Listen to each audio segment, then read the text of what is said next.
Hi everyone, and thanks for joining me for the Rapid City Public Library's Wednesday Fantastic Crafts, where we make a new STEM-related craft each week. You can pick up a take and make kit for this related craft at the library, either at the drive-thru, or you can come into the building and pick one up. Now before we get started with our craft for today and our kind of science experiment, I wanted to tell you guys a little bit about our summer reading program.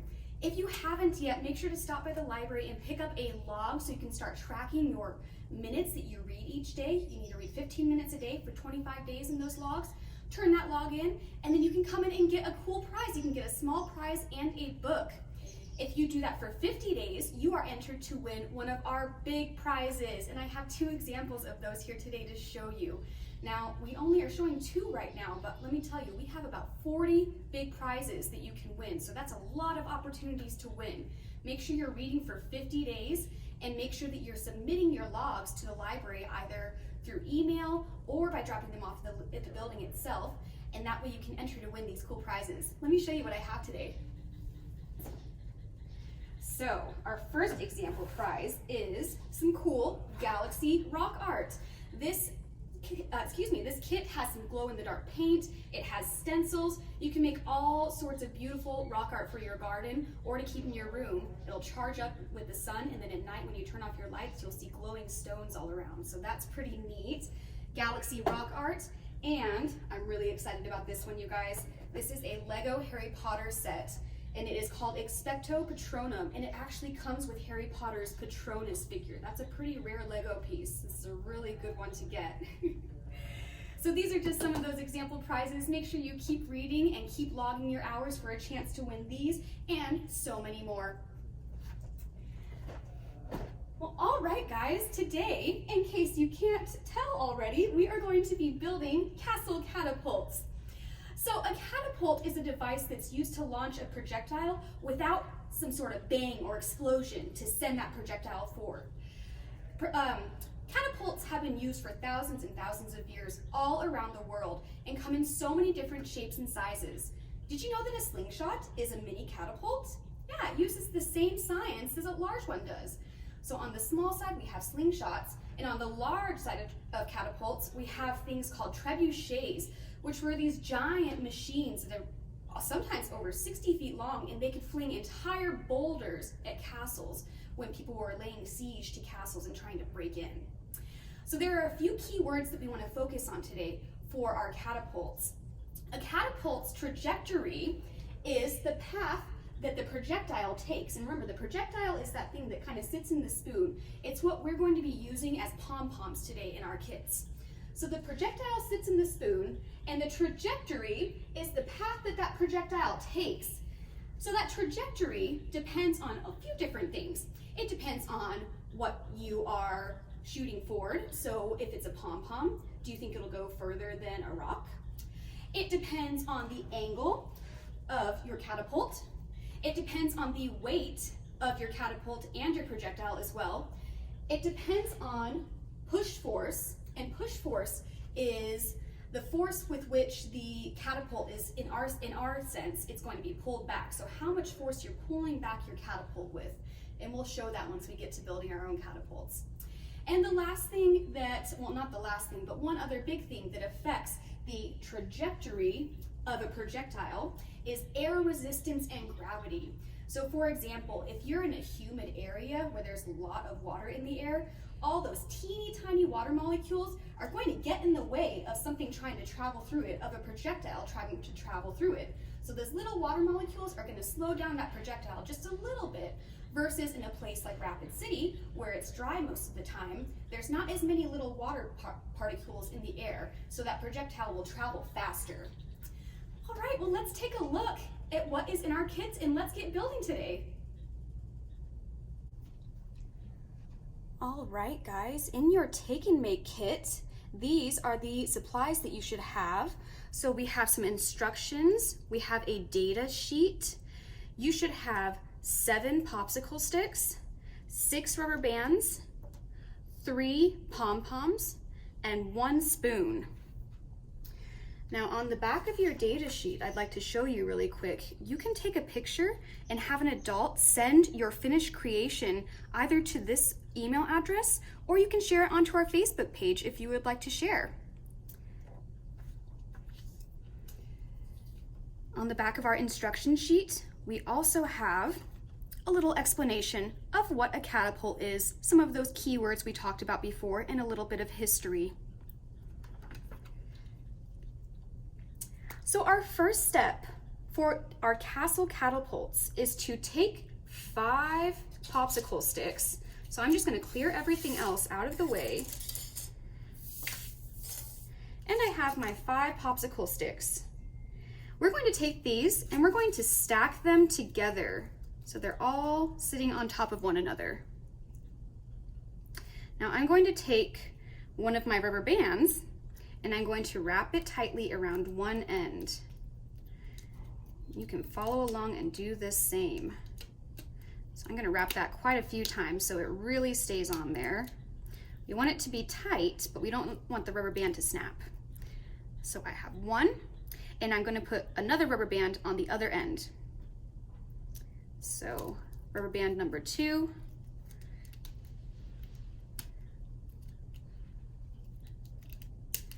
All right, so now we have our stack of 5 popsicle sticks held by 2 rubber bands.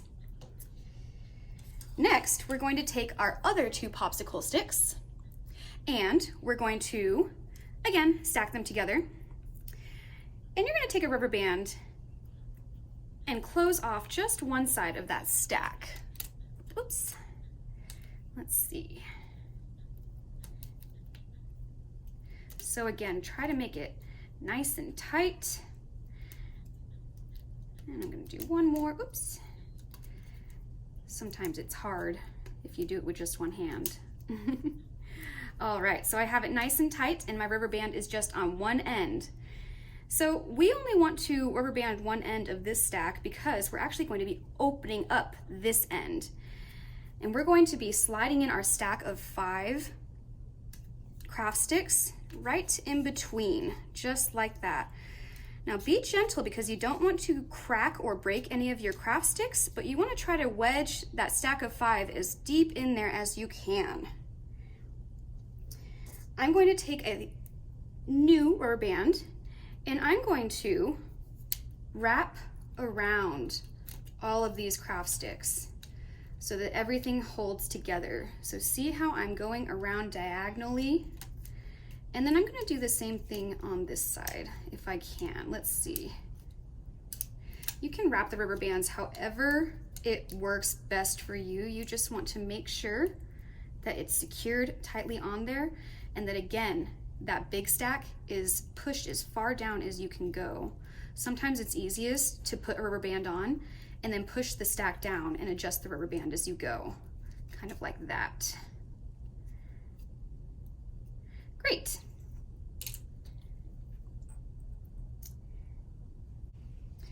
Next, we're going to add our spoon to our catapult. So we're going to take our spoon and slide it really gently in those rubber bands that we just put on. And you want your spoon to kind of hang off the edge of the craft stick a little bit, probably about right there. And that way your spoon gets a little bit more bend, which translates into more push force to send your trajectory, or excuse me, to extend your trajectory and send your projectile even further. So sending those pom-poms further, this is going to help out. Let's secure this with one more rubber band. If you have some extra rubber bands laying around the house, you can add even more to make it really secure if you like. It's up to you. All right, so now I have my catapult built, and I'm gonna add one more rubber band just to really make sure that that spoon stays. So I have used all 6 of my rubber bands that were included in the kits now. All right, so now we have our rubber bands. I'm gonna push that larger stack even deeper in there so we get a good angle You want your angle to be larger. That'll send your projectiles even further. And now you have your very own Castle Catapult. You can now take any one of the pom-poms that were included in the kit, and you can test out your catapult by placing a pom-pom in. Here, let's do the orange one so we can see it a little better. You'll hold one side of your catapult with your fingers and pull back with your other hand, and pew, there it goes. So we've included this data sheet, and you can record your findings when you do your launches. You can do up to 6 different tests on this sheet, and you can make another sheet if you want to do even more. We have a column for materials launched. So my first launch, I launched a pom-pom and how far it traveled. So I'm going to go and measure how far it traveled and fill in my data sheet, and then I'm going to share this with the library on Facebook along with a picture of my catapult. And you can too if you feel like it. All right, guys, thanks for joining us today as we made Castle Catapults on Fantastic Craft Wednesdays with the Rapid City Public Library. Just a quick note, remember when you're using your catapult, we shouldn't be aiming projectiles towards anyone or any animals or anything like that. So make sure you're not aiming your projectiles towards your brother or your sister or your animals. It's really fun to draw a target on a piece of paper or to use cardboard boxes and build a castle, and then you can use your catapult on that. So my friends, make sure you are logging all of your minutes in summer reading in your logs. Make sure you get those turned into the library in time so you can win some cool prizes. And we hope to see you next time on Fantastic Crafts with the Rapid City Public Library. Bye guys!